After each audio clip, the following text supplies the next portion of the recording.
I am the CEO's biological father. For the sake of a pretentious coquette, the CEO abandoned his arranged marriage partner at the wedding, shoved his middle school dropout brother-in-law into the company as vice president, allowed the company to go bankrupt without managing it, spending all his time chasing after his wife. Because of this, the Wang family went bankrupt. As the former head of a trillion-yuan business empire, in my old age I couldn't even afford the fees for a nursing home, because I couldn't hold back my poop and urine. I was slapped wildly by the caregiver and ended up being angered to death alive. When I opened my eyes again, I had been reborn to the very moment when he was about to abandon his fiancée and elope with that pretentious coquette. Silently, I pulled out my phone and called my eldest nephew who had just returned to the country. Do you want a wife? Do you want a company? As long as you say the word, I'll deliver both to you today. Chapter 1. The CEO, dragging along the pretentious coquette, arrogantly declared, "She's the only woman for me. Even if you take the title of Mrs. Wang, you'll never." I rushed onto the stage in a single stride and landed a loud slap across his face.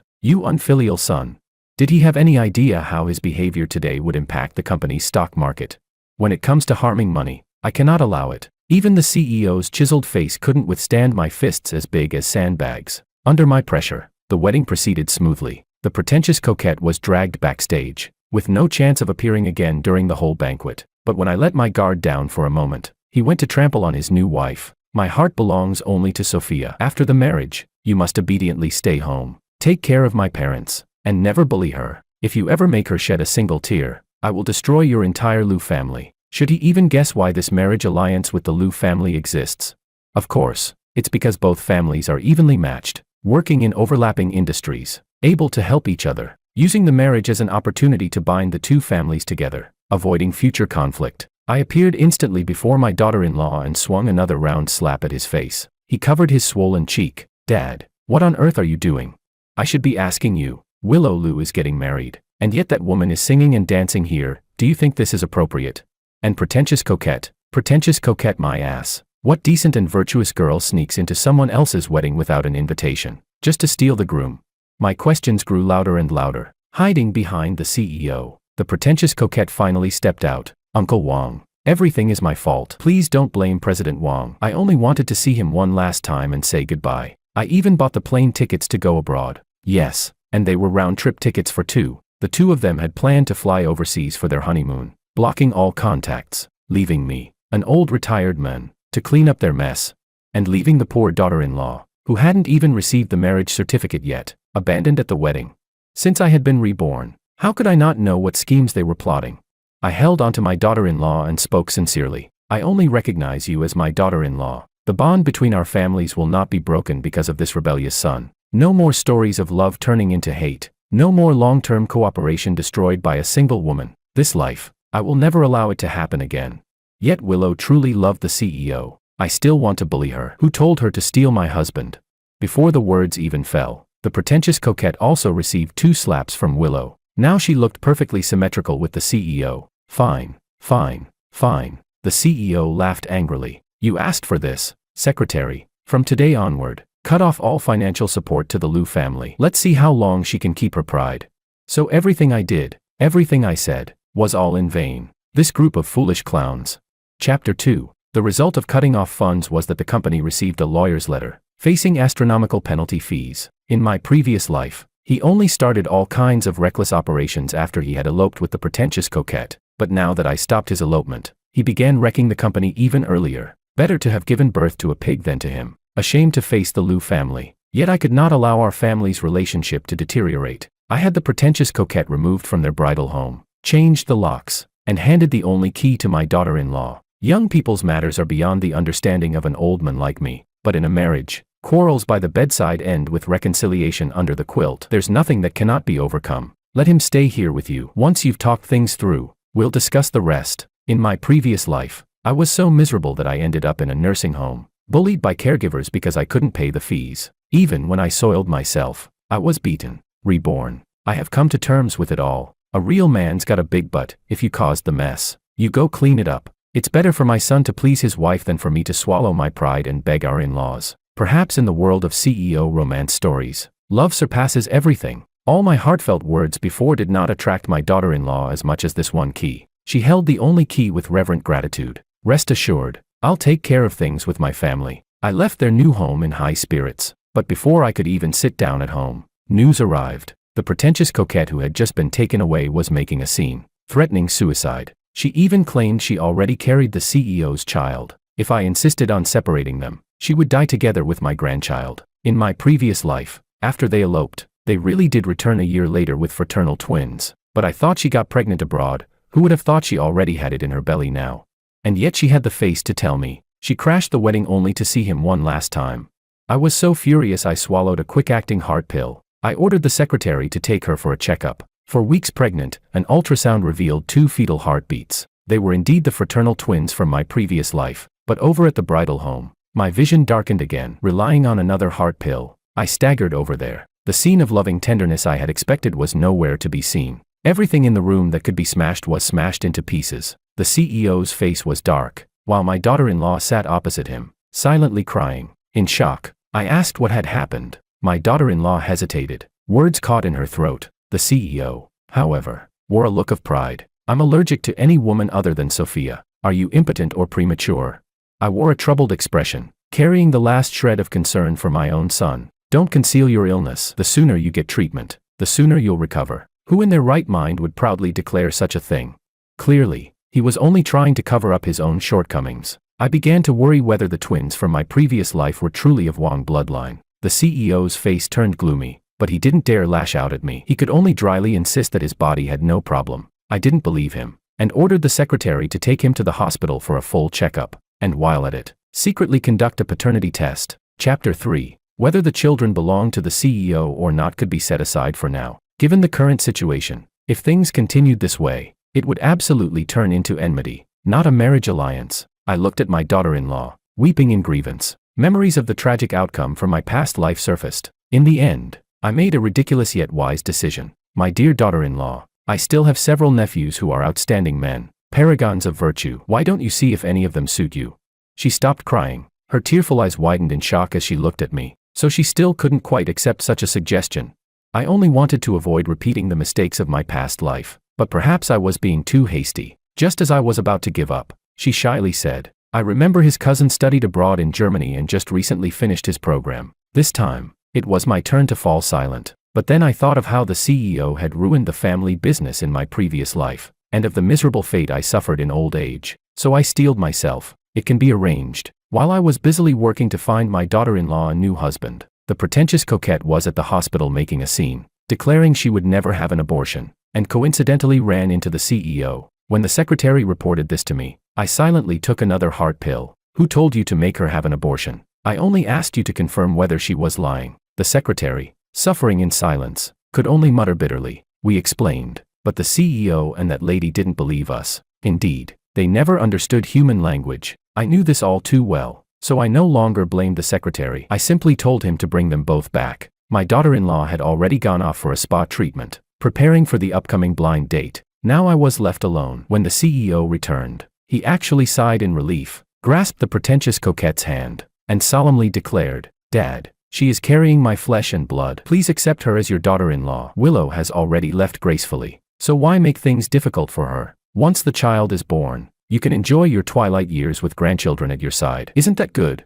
With trembling hands, I pulled out a pen and a check, writing 10 billion on it before signing and pushing it toward them. The pretentious coquette's eyes immediately reddened as she said, with stubborn resolve, no matter how much money you give me, I will never leave him. Please don't try to humiliate me with money. Chapter 4. Take a closer look first. I had signed my name in the payee field. This money, I was asking them for it. Who said I was giving money to them?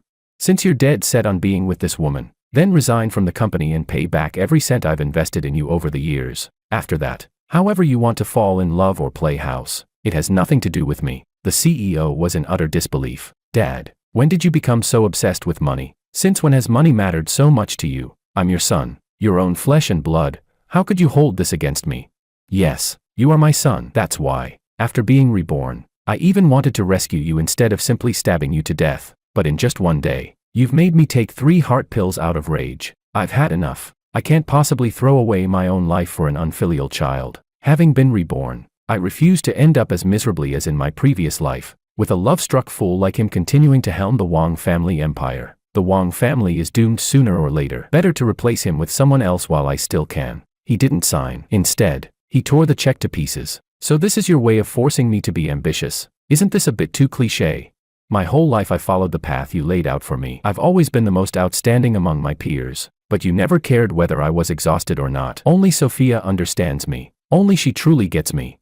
He slammed the table, stood up, and shouted at me. In this lifetime, I will marry no one but her. Even if you threaten me with the company, I will never give in. And he really did go and resign from his position. But company positions can't be resolved with just a few words. I had already stepped down, and he had been running the company for years. Just like how cutting off cooperation funds as a joke only turned the company into a laughingstock. If he didn't resign of his own accord, I had no authority to remove him. Perhaps it's true that the favored always act with reckless impunity. In my past life, I did indeed indulge him too much, but in this life, I care more about securing my own retirement. I turned to my eldest nephew who had just returned to the country. Do you want a wife? Do you want a company? As long as you say the word, I'll hand both to you today. My nephew didn't respond, probably thinking I'd lost my mind. As long as you're willing to marry Willow, continue the marriage alliance, I'll help you become the head of the Wong family. Uncle, you must be joking. With my cousin around, why would you try to pull me in?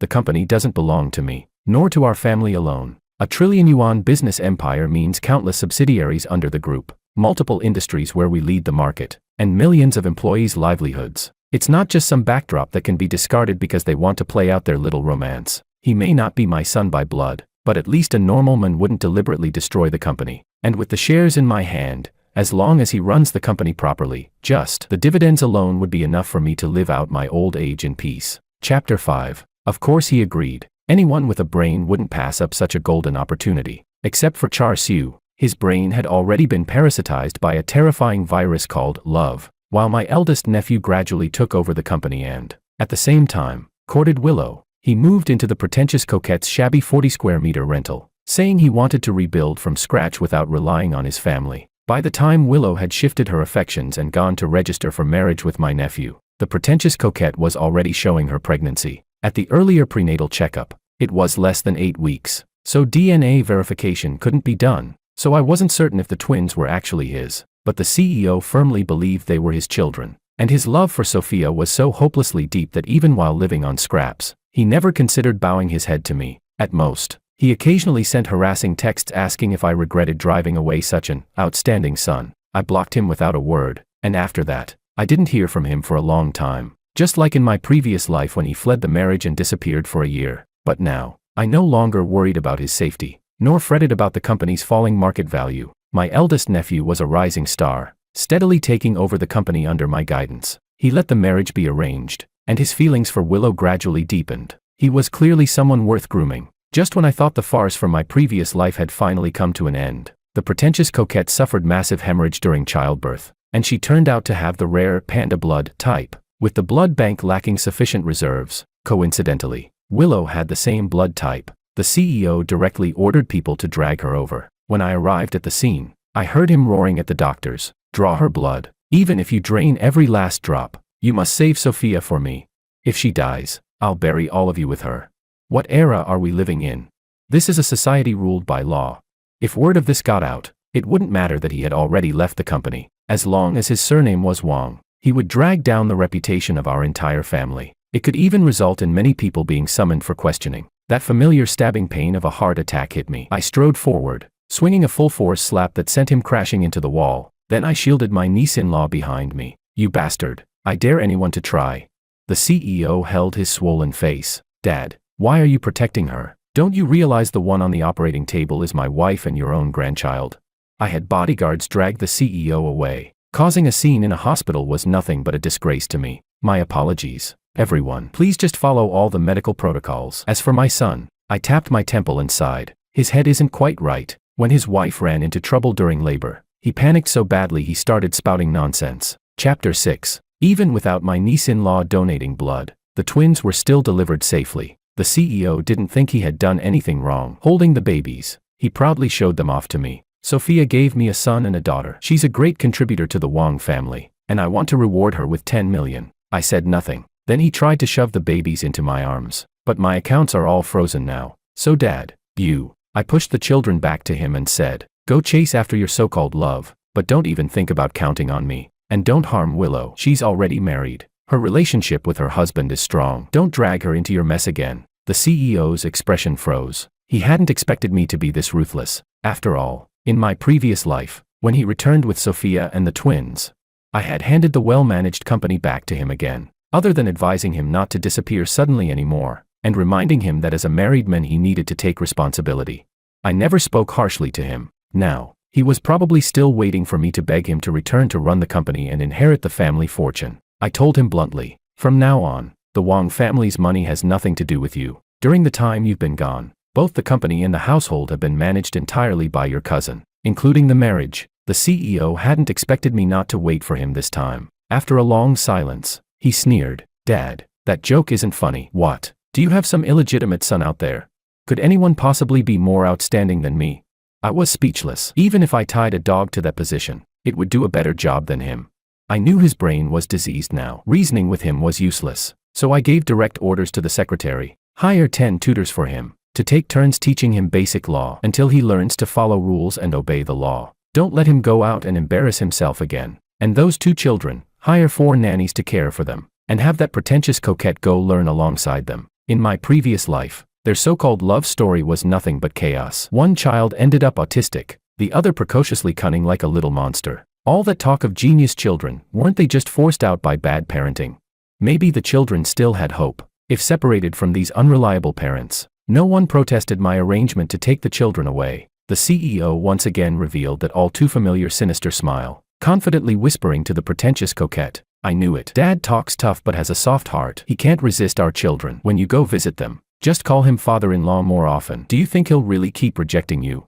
Even now, they still refuse to believe that I would abandon them. Chapter 7. When my eldest nephew learned that Willow had nearly been forced to donate blood, he hunted down the CEO and beat him within an inch of his life. In theory, the 2 were evenly matched in skill, but my nephew had brought along an entire team of bodyguards. Once the CEO was battered until barely breathing, my nephew tore off his gloves, threw them on him, and threatened, "I don't care about your messy business, but if you ever set your sights on my wife again, a beating won't be enough to settle it." My wife? The CEO finally realized things were beyond his control. "I disappear for just 1 year, and she marries you. She's that desperate." Before he could finish the insult, a kick cut him off. The CEO was sent straight into the hospital. His tutors told me about the incident. I told them to keep teaching. Being hospitalized doesn't mean the brain is broken. His lessons could continue just fine. I brought some tonics to visit him, and the pretentious coquette was there caring for him. The 2 of them looked far less glamorous than they had in my previous life. "Dad, did you really hand the company over to my cousin? Our family isn't lacking in people. Why give it to an outsider?"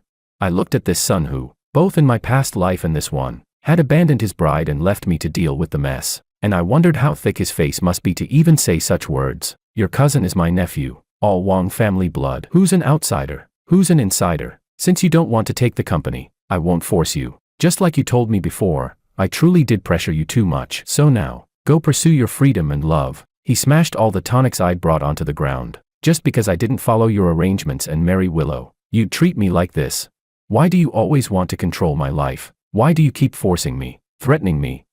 If his flaws were minor, I might have suspected my parenting was at fault, but for him to be this twisted, I could only assume he was mentally ill. I left the ward and asked the hospital about their payments. I learned they were using facial recognition to check in, but hadn't actually paid a cent. I immediately told the hospital that he was no longer part of the Wang family. That night, unable to afford the bills, they left the hospital on their own. As soon as his face healed, he went straight to the company. There, he ran into my nephew, surrounded by people, basking in the treatment he once enjoyed. He stopped them and confronted my nephew directly. "Since when did the Wang group become your private property?"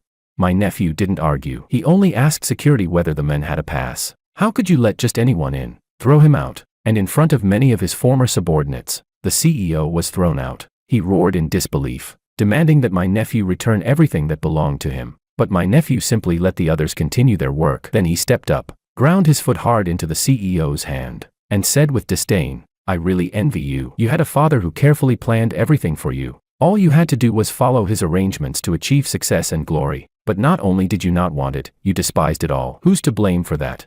Just then, newly married Willow came to deliver lunch, and happened to witness the scene. She quietly stood beside my nephew, took his hand, and silently showed her support. The CEO still refused to believe it. He scrambled up from the ground, seized Willow's wrist, and demanded to know if this was all some kind of play, that they had conspired to deceive him. She couldn't break free and looked to my nephew in distress. And then, the CEO got beaten again. Right in front of him. His cousin's wife kissed my nephew. In the past, I must have been blind to ever fall for you. Why would I ignore a handsome, capable husband, and instead cling to a rotten cucumber like you? They humiliated the CEO from head to toe, then left together in the executive elevator. Chapter 8. The CEO's belated rebellious phase suddenly ended. Several times he came back, trying to show me his filial piety. Even though he had been kicked out, he never complained, growing braver with each setback, his attitude 1,000 times better than before. In his career as well, he finally lowered himself and was willing to actively attend job interviews. After all, he was an Ivy League graduate, and before falling in love, he had managed the company with ease, without making any major mistakes. Even without my approval, he successfully interviewed for an executive position in a subsidiary. After making some achievements there, he returned to the main company to report. The secretary whispered in my ear, pleading on his behalf. He's still your biological son. Perhaps he was possessed by something when he did those things before. Since he's changed now, why not give him another chance? I didn't agree, but neither did I chase him away. After all, climbing back up to an executive position, he had relied on his own efforts. As long as he corrected his mistakes, I wouldn't destroy him completely. Yet remembering my previous life, I still couldn't feel at ease. So I transferred several reliable secretaries to the subsidiary, to keep an eye on the CEO. It didn't take long before he abused his power, bringing in his junior brother-in-law, fresh out of prison, with nothing more than a middle school education. But his current position wasn't high. Unlike in my previous life where he could easily make him vice president, now the brother-in-law could only be slotted in as an ordinary staffer. Yet just like before, he used his relationship with the CEO to harass female colleagues and pocket company property. The only difference was that instead of misappropriating millions, now he was profiting a few cents per page by abusing the printer. As for the women, without the title of vice president to shield him, no one humored him. When harassed, they cursed him out, and if it got serious, they hit him. In the subsidiary, this man was like a toad, disgusting, but not enough to constitute a crime. I had his actions documented and sent to the CEO. 3 times this happened, and still he did nothing. So I went to him with the files myself. So this is why I've been getting these reports lately. It was your arrangement. Yes, my arrangement. So what do you think after reading them? He felt no shame. Instead, he was proud. He's my brother-in-law. It's normal for him to enjoy some privileges in the company. Besides, he's a sensible person and hasn't done anything wrong. I remembered in my past life, when his brother-in-law caused trouble, he had worn the same expression. But back then, it had nearly cost lives and caused the company tens of millions in losses. He didn't notice my rising fury and continued. Besides, Sophia has been throwing tantrums lately. I need to keep her brother close by so she won't secretly run away. And then, why should the company foot the bill for your romance? My last shred of hope for him was completely extinguished. I left his office and immediately ordered termination contracts to be drawn up. Not just for his brother-in-law, he could pack up and leave too. I finally understood, his biggest flaw wasn't even being love-brained, but his utter disregard for rules and law. Living in the 21st century, yet still carrying the mindset of a feudal lord. In his eyes, the whole world revolved around him. Anyone and anything he didn't care about should unquestioningly serve him like slaves. Such a son, I could no longer afford to keep. Chapter 9. After having him dismissed, I contacted my eldest nephew and asked him to organize a press conference. There, I publicly severed ties with him. The CEO was the last person to know. When the termination letter was handed to him, he tore it up and threw it in the trash. The next day, he went to work as usual, only to find he was no longer an employee and couldn't even get into the building. Blocked outside the company with him was his brother-in-law. Brother-in-law, what's going on? Didn't you tell my sister you'd arrange a good future for me? That disdainful look from his brother-in-law pierced him deeply. Before he could come up with an excuse, a group of reporters, fresh from the press conference, surrounded him. Why has Chairman Wang disowned you? How do you feel about being expelled from the family? Is there an inside story you can share with us? Faced with the flashing cameras, his face turned dark. He grabbed a reporter who shoved a lens in his face and demanded to know what this meant. The reporter showed him the draft news article, along with the full video of the event. In the video, I solemnly announced that I was handing the family business over to my nephew and severing all ties with him. The lawyer was present, and the transfer of assets had already been notarized. Meanwhile, my nephew's wife stood happily at his side, all smiles. Everything emphasized one fact: he had truly been abandoned. He refused to believe it and tried to storm in to confront me. Stopped by the bodyguards, he was only dragged back under my permission. Dad, you're really giving the family business to my cousin? What right does he have? I'm your son.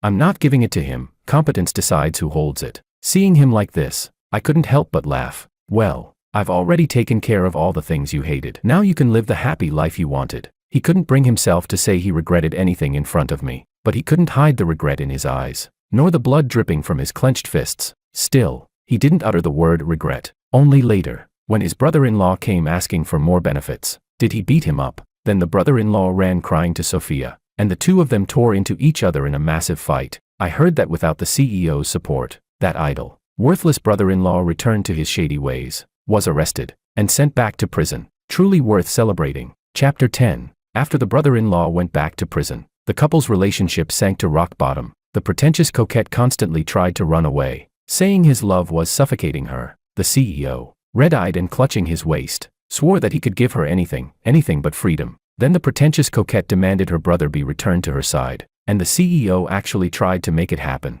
As a result, he was detained for 15 days for picking quarrels and provoking trouble. 10 tutors had taken turns trying to drill legal knowledge into his head, but none succeeded. My nephew asked me if we should bail him out. I refused without hesitation. We've already severed ties, let's cut it clean, so he has no illusions left. My nephew let out a rich, old money laugh, praising me endlessly. Uncle, you are truly decisive and resolute. Lately, many have whispered in my ear that since you could be so ruthless with your own son, you must only be using me, that I should be on guard, and perhaps even get rid of you to prevent future trouble. I laughed as well. If I could keep such close watch over the CEO, how could I possibly let my nephew slip by unnoticed? The fact that he confessed this to me meant he hadn't been swayed. He was sane, resourceful, and capable of managing the family empire, a good candidate indeed. Uncle, without your foresight, the Wan Group wouldn't have the glory it has today. Destroying the foundation for short-term gain, or throwing away potential out of fear, has never been my style. If there's anything I can do, please command me freely. He extended his hand. Shall we wish for a pleasant cooperation? I grasped his hand and calmly acknowledged his suspicion. The future is ever-changing. Let's hope we can find the right path together. Chapter 11. The brilliance of my career could not erase the stain of having such a troublesome son. Their only connection to me now was the 2 children being raised by my side. At just over a year old, the twins were beginning to talk, an age when emotions are most keenly felt. Sophia had 4 visits a month to see them. Each time, a nanny was always present. At first, her behavior seemed normal, but today, when she arrived, she clutched her son and wailed, "Mommy has no one to rely on but you, baby. You must grow strong quickly, so you can protect Mommy." Through her sobs, she spoke of the CEO's cruelty and neglect, of her own hardships. I rushed over, but before I could say anything, the child burst into hysterical wailing. The startled nanny, who had been dozing off, immediately snatched the child from her arms. On his chubby little arms, several bright red pinch marks stood out. The nanny hurried to soothe him. I ordered the bodyguards to restrain the pretentious coquette and drag her away. From the bottom of my heart, I asked her, "You have hands and feet. Can't you work for yourself? You expect a 1-year-old child to raise you. What on earth is in your head?" She cowered, yet spoke with self-righteousness. "They're both genius babies. Only if I talk like this will they understand my suffering." Yes, they were geniuses, indeed. The elder brother, a hacker prodigy, breaking into company secrets at the age of 3, only to be taken away to have his worldview corrected. He died never knowing whose hands had shaped him. The younger sister, a dancing prodigy, but lost in her own world. At her very first public performance, she committed suicide on stage, leaving a final tragedy. I had once suspected the Wang family carried some genetic curse, but never suspected it was her planting such twisted thoughts in them from the start. That familiar stab of a heart attack surged through me. I ordered her sent to the hospital. Soon, the pretentious coquette was diagnosed with mental illness. I arranged for the best psychiatric hospital and forbade her from seeing the children again until she was cured. When the CEO was released and discovered the pretentious coquette had disappeared, he stormed over to me. "Where have you hidden Sophia? I warn you, return her to me, or be prepared to face my wrath." What wrath? The gravest harm he could inflict on me now would be to strip naked in public, defecating while shouting that he was my son. Other than that, I couldn't think of a single way he could threaten me. How did he even have the face to utter such words? I had no interest in watching him prance around in front of me any longer. I simply said, "I'll send you to see her." Unsurprisingly, the CEO also turned out to be mentally ill. I arranged for him to live next door to the pretentious coquette in the hospital, where the staff happily humored their delusions. For them, going there was like coming home, perhaps even happier than being at home. Maybe this was what it meant to put the right people in the right environment. Relieved, I devoted myself to raising the 2 children. I tried my best to give them a happy, Carefree childhood suited to their age, they remained bright and gifted, but not nearly as extreme as in my previous life. At 3 years old, the brother was just learning to play matching games on the computer. The sister, dressed in a tutu, pouted and asked me to take pretty photos of her. Living off the monthly company dividends, I finally enjoyed a good life I had never known in my previous lifetime. Chapter 12. When the elder grandson turned 20, he too entered the company as an intern. By then, my eldest nephew and Willow also had children of their own, yet they both agreed the company's successor should be chosen from the most capable, giving all cousins a fair competition. I knew what they meant. The situation with the CEO must never be allowed to repeat. But out of respect for my pride, they didn't say it outright. This remained a thorn in my heart. I never wronged the CEO in any way, and before meeting Sophia, he truly was the most outstanding among his peers. It was only after cutting a bloody path through his generation that he won the right to lead the Wang family. So why did he suddenly become so foolish? When the elder grandson had already become a department manager, he went to attend his younger sister's first musical performance. Backstage, he encountered a girl who, due to an accident, twisted her ankle and lost her chance to perform. He thoughtfully took her to the hospital, and in doing so, missed his sister's debut. As my heart sank, I feared another cliché story of old flames reigniting, repeating his parents' tragedy. But then he suddenly asked me, "Grandpa, what does it mean, this CEO system? What is that thing?" It approached me, saying that girl was my destined goddess, and insisted I had to take her to the hospital. I didn't quite understand the system, but I thought of the CEO's absurd life. So many years later, I dragged my son out of the psychiatric hospital and forced father and son to confront each other, asking whether he too had encountered this thing. He said he was the son of destiny. Having a system was perfectly normal. If I hadn't interfered, he would already have turned the Wang family into the greatest empire with the system's help, so how could it have ended up stuck where it was today? I looked at the Wang family, which had grown from $1 trillion to $10 trillion in assets, and thought, wasn't that good enough? And yet this man, who in his past life had bankrupted the Wang family, where did he find the confidence to spew such nonsense? Just because of some dubious system? I trembled all over, terrified that my grandson would become the next CEO, the next ungrateful wolf.